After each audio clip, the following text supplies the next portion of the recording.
और चलिए अब खबरें आपको विस्तार से दिखाते हैं। मंत्रिमंडल की बात करेंगे। सबसे पहले मंत्रिमंडल विस्तार की अटकलों के बीच बीजेपी में प्रेशर पॉलिटिक्स शुरू हो चुकी है। ऐसा हम इसलिए कह रहे हैं क्योंकि पूर्व मंत्री सुरेंद्र पटवा ने परफॉर्मेंस राग छेड़ते हुए अपनी पिछली उपलब्धियां गिनाई हैं। वहीं पूर्व मंत्री और रीवा से बीजेपी विधायक राजेंद्र शुक्ल ने सरकार से मदद मांगकर अभिनेता सोनू सूद से मुंबई में फंसे रीवा और सतना के लोगों की प्रदेश वापसी के लिए मदद मांगी। वहीं बीजेपी के 3 दिग्गज नेताओं ने कल बंद कमरे में मुलाकात की, बैठक की और फिर इनकी सीएम के साथ मीटिंग हुई, जिसके बाद गोपाल भार्गव ने कहा कि मंत्रिमंडल विस्तार मुख्यमंत्री का विशेषाधिकार है।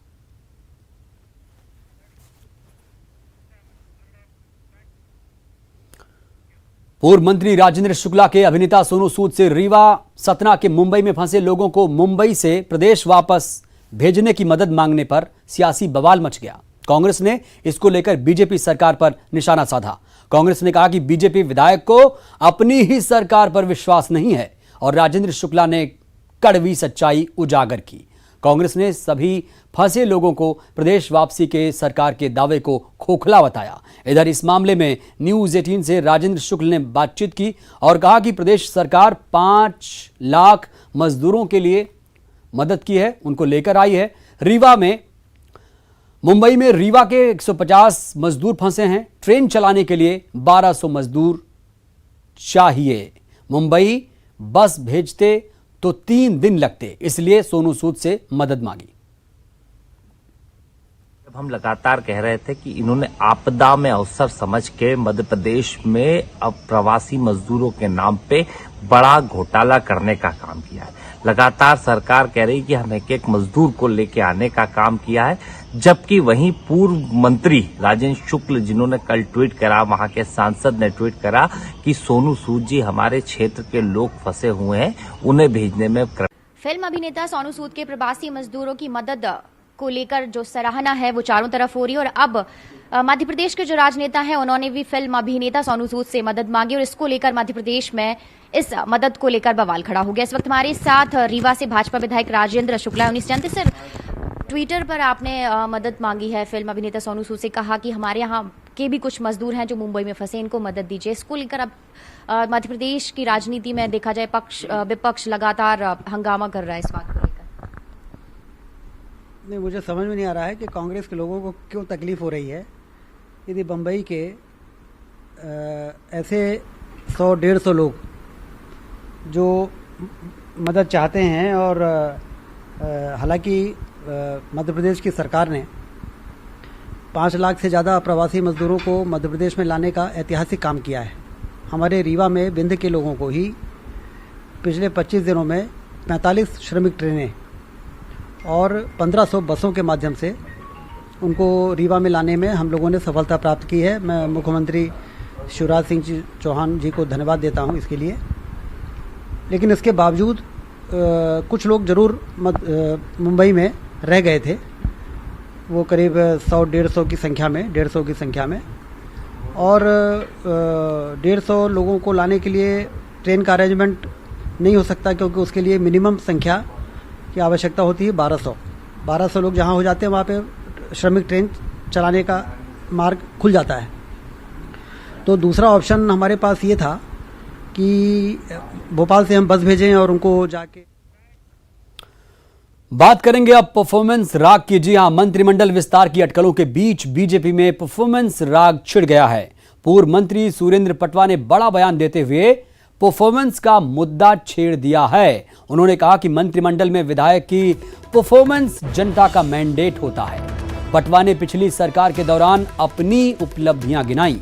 उन्होंने कहा कि मेरे मंत्री रहते लगातार 5 बार टूरिज्म अवार्ड मिला था। आपको बता दें कि सुरेंद्र पटवा रायसेन से विधायक हैं और रायसेन जिले में भी उपचुनाव होना है। नेतृत्व में हम लोगों ने पिछले 5 साल में सरकार चलाई। न केवल टूरिज्म बल्कि कृषि कर्मठ पुरस्कार भी हम लोग लेकर आए हैं और मुख्यमंत्री जी के मंत्रिमंडल में जितने भी मंत्री थे उन्होंने परफॉर्मेंस बेस पे काम किया है और उसी का कारण है कि हमें लगातार 5 साल तक टूरिज्म के अवार्ड मिले। लगातार 3 बार बेस्ट स्टेट ऑफ इंडिया का अवार्ड भी हमें मिला और जब मुख्यमंत्री स्वयं। और चलिए सीधे लिए चलते हैं आपको राजधानी भोपाल, जहां पर नरोत्तम मिश्रा पीसी कर रहे हैं। टीम को बुलाया और तय किया है कि हाई फ्लो एक्सीलेटर मशीन जो है आज ही भेजी जाएगी, आज ही बात करेंगे उसे। और उसी में से एक विषय उद्भूत हुआ और वो विषय ये था कि पूरे के पूरे मध्य प्रदेश के अंदर ये मशीन हम भिजवाने की अब चिंता करेंगे और पूरे जिलों के अंदर अब ये मशीन लगेगी। बहुत जल्दी इसके टेंडर होंगे, हो सकता है कि एक आध हफ्ते में हो। High flow accelerator machine, oxygen की मान लो आप, ऑक्सीजन मशीन आज ही सागर मेडिकल कॉलेज की व्यवस्थाओं की जानकारी के लिए, जांच के लिए एक टीम भोपाल से रवाना हो रही है। मशीन भी वहां के लिए रवाना हो रही है और आज ही रात में वो वहां पहुंचेंगे।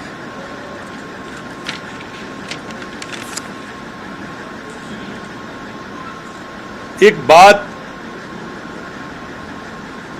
आप सबसे के माध्यम से जनता जनार्दन से करबद्ध प्रार्थना हाथ जोड़ के करूंगा। लॉकडाउन अनलॉकडाउन 1 प्रारंभ हुआ है, कृपा करें भीड़ भाड़ से बचें, क्योंकि कोरोना का पीक आना बाकी है, ऐसा WHO से लेके अन्य विशेषज्ञ लोग कहते हैं। तो हमारी जो तैयारी है, हमारा जो प्रयास है, वो हमारे अकेले या सरकार के अकेले करने से सफल नहीं होगा। आप सबका सहयोग जरूरी है। सरकार को जो करना है, हमें जो करना है, निःशुल्क दवा है, निःशुल्क चिकित्सालय है, निःशुल्क वेंटिलेटर है, हर चीज निःशुल्क हमने जनता के लिए मध्य प्रदेश की सरकार ने, मुखिया ने, मुख्यमंत्री ने करके रखी है। लेकिन अगर आप प्रिकॉशन यूज नहीं करोगे, आप सावधानियां यूज नहीं करोगे, जैसे हम कहते हैं कि कोरोना से डरने की जरूरत नहीं है, सावधानी की जरूरत है। आपने अगर सावधानी नहीं करी तो हम कितनी भी व्यवस्था कर लें, वो जो WHO पीक की आशंका बता रहा है, हम नहीं चाहते कि वो मध्य प्रदेश में आए। इसलिए आप सबसे करबद्ध प्रार्थना, कृपया दूरियां बना के रखें, कृपया मास्क पहन के रहें, कृपया हाथ धोने का, सैनिटाइजर के प्रयोग का ध्यान रखें। कल जो अचंभे वाली बातें थी कि हमने 1066 सैंपल लिए इंदौर के अंदर, अनलॉकडाउन 1 की बात कर रहा हूं मैं, और पॉजिटिव आए कुल 27। भोपाल के अंदर लिए 1800, पॉजिटिव आए 41, उज्जैन में लिए आए 2, बुरहानपुर में आए 1, ग्वालियर में 9, नीमच में 12, सागर में 8, रतलाम में 3, विदिशा में 2, श्योपुर में 5। ये पूरे 54 जिले हैं। आप कहो तो पढ़ के सुनाऊं। फीवर क्लिनिक का प्रयोग हमारा काफी अच्छा साबित हो रहा है, काफी उत्साहजनक परिणाम उसमें आ रहे हैं। अभी पिछले दिनों में 41,000 पेशेंट फीवर क्लिनिक पे हमारी पे आए और 1500 केस उस फीवर क्लिनिक पे आने के बाद ऐसे तय किए गए कि इन्हें अस्पताल भेजना चाहिए। उसमें से भी बड़ी संख्या में पॉजिटिव नहीं आए। कोरोना का मेरा हो गया, मैं मजदूरों पे आ जाऊं, अगर आपको कोई सवाल या इकट्ठे करेंगे फिर बाद में। ये प्रसन्नता की बात है कि अब मजदूरों का आना लगभग समाप्त हो गया है बाहर के प्रदेशों से। आज सिर्फ एक बस हमारी बॉर्डर पे खड़ी है महाराष्ट्र के पे, वो भी इसलिए कि कोई बाई द वे आ जाए, तो उसके लिए एक है, तो लगभग समाप्ति की ओर। हमने 8 ट्रेन की डिमांड कर रखी है, लेकिन ट्रेनों की डिमांड मतलब सवारियां कहीं नहीं है। ये भी आपके माध्यम से मैं बाकी सबको बताना चाहता हूं। वैसे दिल्ली सरकार की ट्रेन प्रारंभ हो गई है। लोग उससे भी आ सकते हैं, जा सकते हैं, पर अगर कोई बाहर से आते हैं तो उन सबको आपके माध्यम से मेरी प्रार्थना, मध्य प्रदेश सरकार की प्रार्थना कि प्रत्येक अपनी जांच जरूर कराएं, इस महामारी में वो सहयोग करें।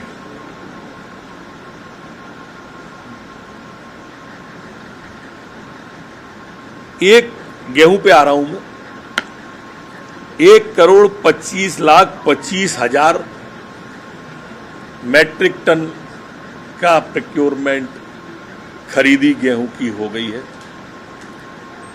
90% से अधिक गोदामों में पहुंच गया है। 1,25,25,000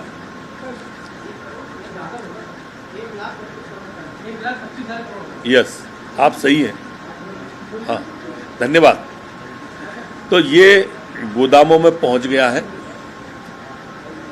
90% गोदामों में पहुंच गया है और 18,000 करोड़ का भुगतान 13,24,000 किसानों के खाते में डाल दिया गया है। पंजाब के समकक्ष मध्य प्रदेश गेहूं खरीदी में आ गया। तो बड़ी बात निकलकर ये आई इस पीसी से कि जो मजदूर, प्रवासी मजदूर जो प्रदेश में आ रहे थे, उनका आना लगभग खत्म हो चुका है, ये कह रहे हैं नरोत्तम मिश्रा। और अब लौटते हैं उस बयान पर, उस सियासत पर जिस पर राजेंद्र शुक्ल वाले बयान पर, जिसमें उन्होंने सोनू सूद से मदद मांगी है और इस पर भी अब सियासत शुरू हो चुकी है। उधर सुरेंद्र पटवा ने भी परफॉर्मेंस राग छेड़ा है। इसी पर ज्यादा जानकारी के साथ, ज्यादा बातचीत के लिए हमारे सहयोगी अनुराग श्रीवास्तव भोपाल से जुड़ रहे हैं।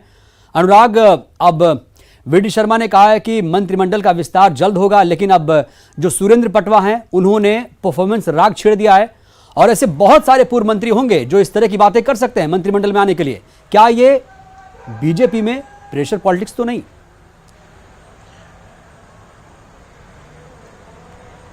बिल्कुल, देखिए इन दिनों मध्य प्रदेश की सियासत में प्रेशर पॉलिटिक्स का नजारा देखने को मिल रहा है और हर किसी को इसी बात की चिंता है कि उसको मंत्रिमंडल में जगह मिल पाएगी कि नहीं।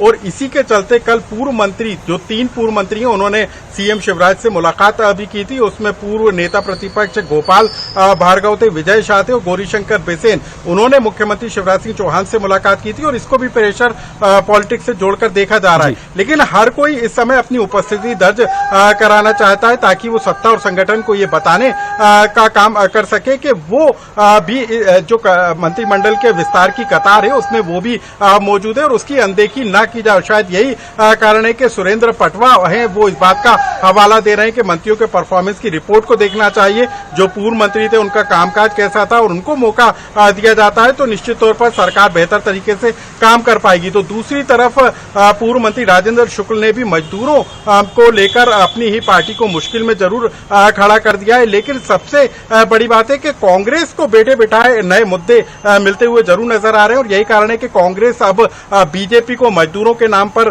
घेरने का काम कर रही है। अभी मंत्री नरोत्तम मिश्रा कह रहे थे कि 5 लाख से ज्यादा मजदूरों की प्रदेश में घर वापसी हुई है, लेकिन जिस तरीके से पूर्व मंत्री राजेंद्र शुक्ला ने सोनू सूद से गुहार लगाई है उसके बाद तो ये साफ तौर पर जाहिर होता है कि राजेंद्र शुक्ला का इस पर खासतौर से सियासत हो रही, खासतौर से जो कांग्रेस से अनुराग वो इस पर हमलावर हो चुकी है। बहुत बहुत शुक्रिया आपका।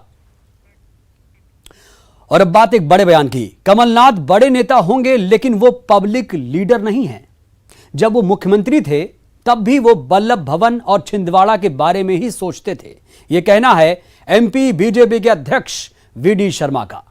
जबलपुर में प्रेस कॉन्फ्रेंस के दौरान वीडी शर्मा ने कांग्रेस पर जमकर हमला बोला। वीडी शर्मा ने कहा कि बीजेपी उपचुनाव में कांग्रेस का सूपड़ा साफ कर देगी, वहीं राज्यसभा की भी 2 सीटों पर बीजेपी आसानी से जीत हासिल कर लेगी।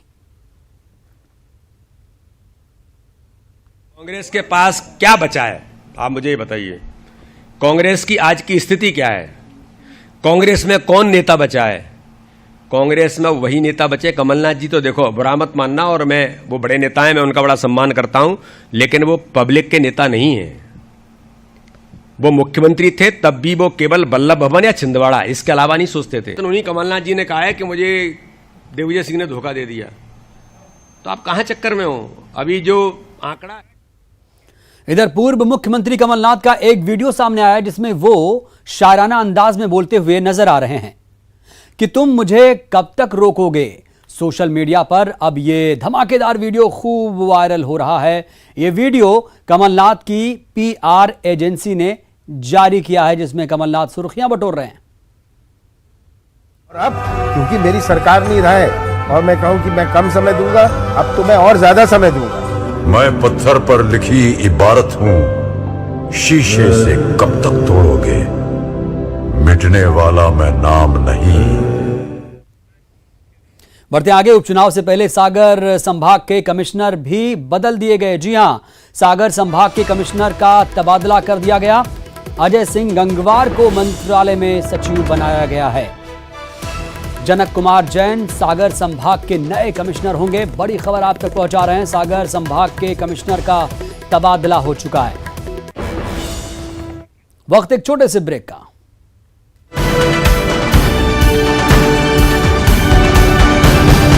ब्रेक के बाद हाजिर हूं। अब बात रक्षा मंत्री राजनाथ सिंह के न्यूज 18 को दिए एक्सक्लूसिव इंटरव्यू की करते हैं, जिसमें उन्होंने सीमा विवाद समेत देश के ज्वलंत मुद्दों पर बेबाकी से अपनी राय रखी।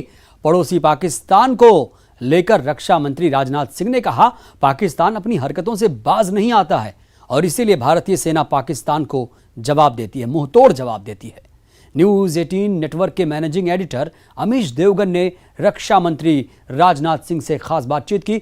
साथ ही उन्होंने पड़ोसी नेपाल को भाई करार दिया। राजनाथ सिंह ने कहा कि नेपाल को लेकर किसी भारतीय के मन में कोई कटुता नहीं है और मिल बैठकर सारे मुद्दे सुलझाए जाएंगे। अटल जी कहते थे कि नेपाल हमारे लिए रिश्तेदार देश की तरह है। अब देखिए वही आंखें दिखा रहा है। वो उसने एक मैप पास कर दिया नया जिसमें भारत का कुछ एरिया है। क्या कहना चाहते हैं आप बतौर रक्षा मंत्री? मैं तो बिल्कुल भाई की तरह मानता हूं नेपाल। क्यों करा नेपाल ने, चाइना के इशारे पे? अब नेपाल के ऊपर मैं कोई आरोप प्रत्यारोप नहीं कर सकता जी। नेपाल का रिश्ता हम लोगों का भाई का रिश्ता है और उस रिश्ते को हम लोग किसी भी सूरत पे तोड़ नहीं सकते।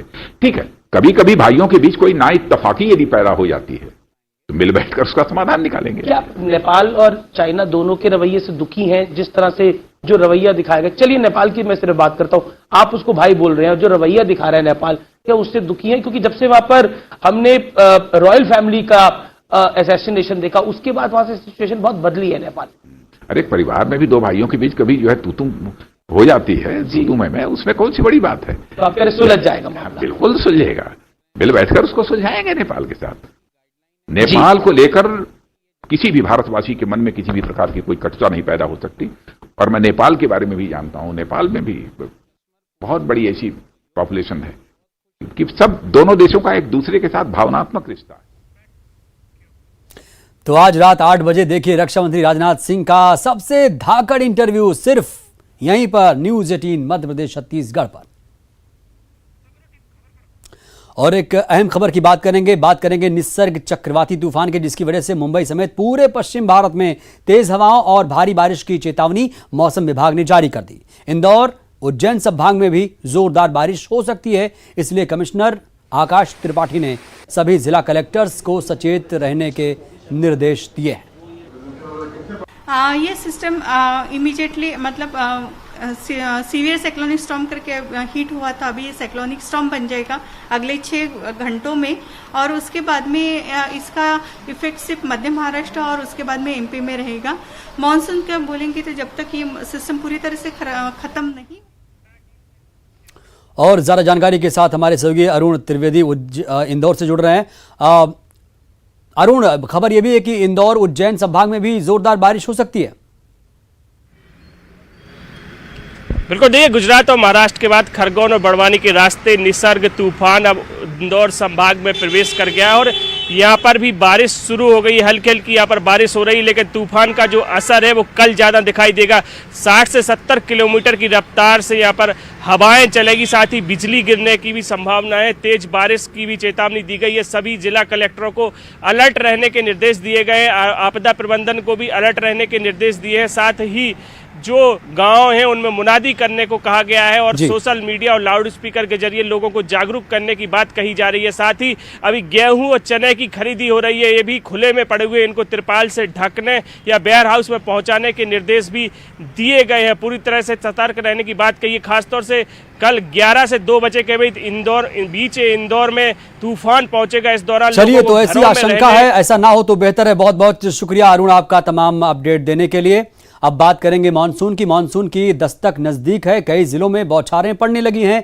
बावजूद इसके प्रदेश की मंडियों में तुलाई के बाद अब तक गेहूं खुले में ही रखा है। सैकड़ों बोरी गेहूं भीगने की कगार पर है। इन्हें ढकने की अब तक कोई व्यवस्था नहीं की गई। अगर कहीं कुछ व्यवस्था की भी गई है तो वो नाकाफी है। 4 तस्वीरें आपके सामने, भोपाल, होशंगाबाद, सीहोर और सीधी की। बुलेटिन में इतना ही। नमस्कार।